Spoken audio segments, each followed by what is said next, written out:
BJP के लोग, ये एनडीए की सरकार भाषण चाहे जितना दे ले किसानों के लिए, लेकिन दिल में किसानों के लिए नफरत लेके बैठे हुए हैं।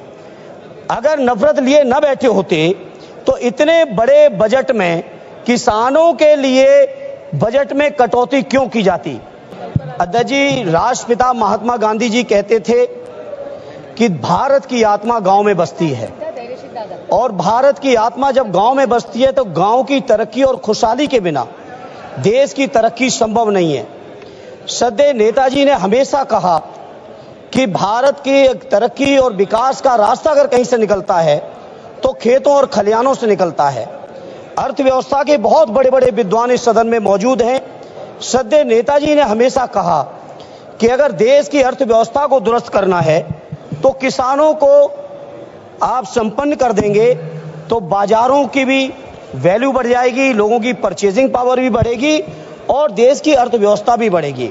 सभापति जी, माननीय वित्त मंत्री जी द्वारा जब बजट पेश किया गया और पत्रावली में जब कृषि एवं किसान कल्याण मंत्रालय के बजट को देखा गया तो अध्यक्ष जी बड़ी निराशा हुई। केवल 2.7% बजट का हिस्सा इस मंत्रालय को दिया गया। जो पिछले समय में बजट मिल रहा था उसमें भी सभापति जी 2.8% की कमी सभापति जी इसमें कर दी गई।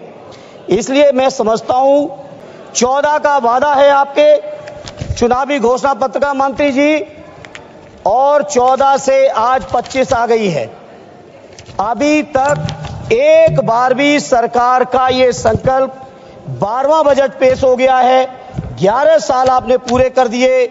भाषण बहुत लंबे हैं आपके, लेकिन सच्चाई से बहुत दूर हैं। उसके बाद सभापति जी, प्रधानमंत्री जी ने 2016 में घोषणा की कि 2022 में आने वाले अमृतकाल में जब भारत प्रवेश करेगा तो उस प्रवेश के समय किसानों की आमदनी को हम दूना कर देंगे। मैं नहीं समझ पा रहा हूं, माननीय कृषि मंत्री जी, आप बहुत अनुभवी हैं, एक बड़े प्रांत के लंबे समय तक मुख्यमंत्री रहे हैं, जहां किसानों की इस्तेमाल की सारी चीजों का मूल्य आपने बढ़ा दिया।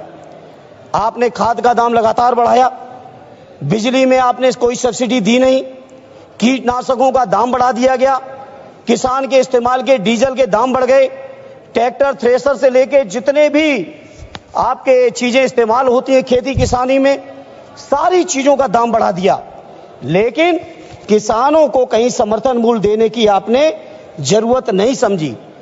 जहां आपने वादा किया था दोगुनी आमदनी का, जहां आपने वादा किया था C2+50% का, आज मैं बड़ी जिम्मेदारी से सभापति जी कहता हूं, देश के किसानों की हालत यह है कि अगर वो कर्ज न लें तो लागत भी ऐसी, लागत के बराबर भी कहीं मार्केट में मूल्य नहीं है।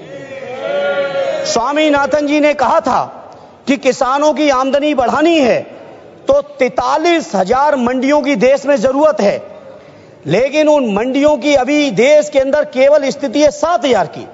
और जब से एनडीए की सरकार आई है 11 साल से, मैं पूछना चाहता हूं मंत्री जी, जवाब दे दीजिएगा, प्राइवेट सेक्टरों ने तो मंडियां बढ़ा ली, साइलोज बना लिए, प्राइवेट खरीदारी का इंतजाम तो है, लेकिन कहीं भी सरकारी मंडियां आपने बढ़ाने का काम किया हो तो उसका डेटा दे देना।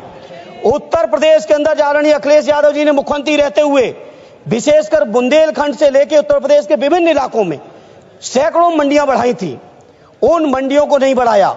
और तो और कन्नौज के अंदर आलू की, मैनपुरी के अंदर अनाज की एक बहुत बढ़िया मंडी तैयार की थी एक्सप्रेसवे के ऊपर, जिससे किसान अपनी फसलों को सीधे देश के किसी भी कोने में पहुंचा सके। उन मंडियों को भी मंत्री जी आप जानकारी जुटा लीजिएगा, उन मंडियों को भी आपकी सरकार ने नहीं बनाया। और मैं ये बात मैं इसलिए कह रहा हूं क्योंकि जब सत्ता पक्ष की तरफ से कोई खड़ा होता है तो डबल इंजन की बातें करते, डबल इंजन की बातें करते। क्या हुआ आपके उत्तर प्रदेश के अंदर डबल इंजन का? माननीय अखिलेश जी के सारे कामों को रोक दिया गया। जहां सभापति जी ये हालत है किसानों की, अंत में किसान क्या करें? कर्ज ले रहे हैं, साहूकारों के मुंह मांगे ब्याज पे कर्ज लेना पड़ रहा है, सरकार से भी कोई राहत नहीं। क्या मामूली बात है? आपके 10 साल के कार्यकाल में प्रत्येक वर्ष 10,000 से ज्यादा और अब तक 1 लाख से ज्यादा किसानों ने आत्महत्या कर ली है। देश के किसानों ने, बताइए, देश के किसान आत्महत्या कर रहे हैं। देश के तमाम संविदा कर्मी आत्महत्या कर रहे हैं। देश के किसान अगर अपना हक अधिकार मांगने आते हैं, 3 काले कानून बनाए थे। मैं कृषि मंत्री जी आपसे कहूंगा, जवाब में बताइएगा। हम पूरे विपक्ष के लोग कह रहे थे कि काले कानून है 3, और काले कानूनों को आप नहीं मान रहे थे। किसानों ने यहां पर महीनों दिल्ली में सर्दी, गर्मी, बरसात, सारे मौसम झेल के आंदोलन किए। 750 किसान शहीद हुए। उन शहीद किसानों को आज तक आपकी सरकार की तरफ से, जहां देश की 5वीं अर्थव्यवस्था है, तीसरी होने वाली है, वहां एक परिवार को मुआवजा आपने नहीं दिया। सर, यह है आपकी सरकार। यह डंका बज रहा होगा किसी बड़े बड़े लोगों के लिए, कुछ चुनिंदा उद्योगपतियों के लिए बज रहा होगा डंका, लेकिन देश के किसानों की जो बर्बादी है वो छुपी नहीं है। सभापति जी, सभापति जी, मैं आपसे कहना चाहता हूं, जहां देश के अंदर पूंजीपतियों का 16 लाख करोड़ से ज्यादा कर्ज आपने माफ किया है।